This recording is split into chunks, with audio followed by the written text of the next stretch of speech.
இந்த ரெசிபிக்கு முதல்ல கடாய் வச்சுட்டு அதில் கொஞ்சமாக எண்ணெய் விட்டுட்டு ஒரு ஸ்பூன் அளவுக்கு சோம்பு சேர்த்துட்டு 3 பச்சை மிளகாவை நல்ல பொடி நறுக்கி சேர்த்துக்கோங்க. ஒரு கொத்து கருவேப்பிலையும் நல்ல பொடி நறுக்கி அதுவும் ஆட் பண்ணிவிட்டு நல்லா வதக்கி விடுங்க. இப்போ ஒரு சின்ன துண்டு இஞ்சி வந்து துருவி சேர்த்துக்கோங்க. இது நல்லா வதங்கின பிறகு 2 பெரிய வெங்காயத்தை நல்ல பொடியை நறுக்கி ஆட் பண்ணிக்கோங்க. வெங்காயம் பார்த்திங்கன்னா நல்லா கண்ணாடி பதம் வரணும். ஸோ அந்த அளவுக்கு நல்லா வதக்கிக்கோங்க. இப்போ வீடியோ பார்த்துட்டே இருப்பீங்க. வீடியோ கீழே பார்த்தீங்கன்னா ஒரு ரெட் கலரில் சப்ஸ்கிரைப் பட்டன் இருக்கும். அதை வந்து மறக்காமல் ப்ரெஸ் பண்ணிக்கோங்க. பக்கத்தில் பெல் ஐக்கானை கிளிக் பண்ணும்போது கன்ஃபியூஸ் ஆகாமல் ஆல் அப்படின்றத செலக்ட் பண்ணி கிளிக் பண்ணி வச்சுக்கோங்க. அப்போ தான் அடுத்த வீடியோஸ் தன்னாலே உங்களுக்கு நோட்டிஃபிகேஷனாக வந்துடும். இப்போ வடைக்கு தேவையான அளவு உப்பு சேர்த்துடலாம். சேர்த்துட்டு தண்ணி பதம் வைக்க போகிறோம். 2 வெங்காயத்துக்கு 1 கப் அளவுக்கு தண்ணி வைங்க. 1/4 லிட்டர் அளவுக்கு தண்ணி வைக்கலான்னு வச்சுக்கோங்களேன். இப்போ வச்சுட்டு எப்படி உப்புமா செய்கிறீங்களோ அதே மாதிரி தான் எல்லா ப்ராசஸுமே. இப்போ வந்து கொஞ்சமாக நான் வந்து சோடா மாவு சேர்க்குறேன். உங்களுக்கு வேண்டாம்னா நீங்கள் அவாய்ட் பண்ணிவிடுங்க.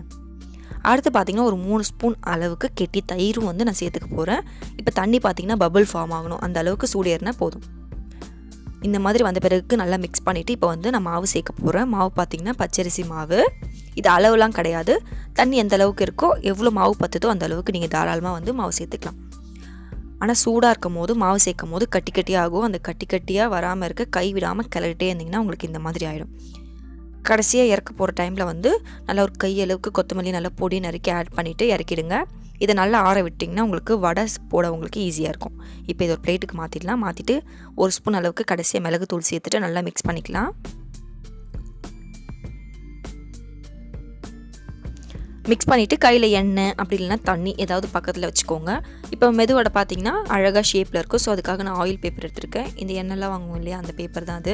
அதில் கொஞ்சமாக எண்ணெய் தேய்ச்சிட்டு வடைக்கு பார்த்திங்கன்னா ரவுண்ட் பண்ணிவிட்டு லைட்டாக வச்சு மெதுவடை எந்த அளவுக்கு திக்காக இருக்குமோ அந்த அளவுக்கு திக்காகவே நீங்கள் வந்து ப்ரெஸ் பண்ணிவிட்டு நடுவில் வந்து ஹோல் பண்ணிக்கோங்க. இந்த ஹோல் உங்களுக்கு போட வரல, கையில் ஊட்டுதுன்னா தண்ணி லைட்டாக தொட்டுக்கோங்க. அழகாக உங்களுக்கு ஹோல் வந்துடும். இப்போ பாருங்கள், ஷேப் பாருங்கள், அழகாக வந்திருக்கு. உளுந்து சேர்த்து நீங்கள் வடை செய்கிறத விட இது பார்த்திங்கன்னா அவ்வளோ சாஃப்டாக இருக்கும். நான் கண்டிப்பாக ட்ரை பண்ணி பார்த்துட்டு எனக்கே ஆச்சரியமாக இருந்துச்சு. ஸோ நீங்களும் ஒரே ஒரு தடவை வேணால் ட்ரை பண்ணி பாருங்கள். நீங்களே சொல்வீங்க ரொம்ப சாஃப்டாக இருந்துச்சு அப்படின்ற மாதிரி. நான் உளுந்து சேர்க்கவே இல்லை, வெறும் அரிசி மாவில் இந்த மாதிரி வடை வருமானட்டு நீங்கள் எனக்கு கமெண்டில் கண்டிப்பாக சொல்வீங்க. கரெக்டாக ட்ரை பண்ணி பாருங்கள். அப்படியே சுட சுட பாருங்கள் எவ்வளோ அழகாக க்யூட்டாக ரவுண்ட் ஷேப்பு, அந்த ரவுண்டு ஹோல் எல்லாமே பர்ஃபெக்டாக வந்திருக்கு பாருங்கள்.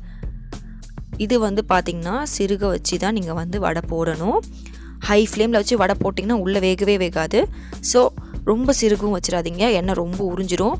மீடியமான ஃப்ளேமுக்கு கொஞ்சம் கம்மி ஃப்ளேமில் வச்சுக்கோங்க. வடை பாருங்கள் எவ்வளோ சாஃப்டாக இருக்குது. இந்த மாதிரி பர்ஃபெக்டாக ட்ரை பண்ணி பார்த்துட்டு எனக்கு கமெண்ட்டில் எப்படி வந்ததுன்னு சொல்லுங்கள். Bye friends.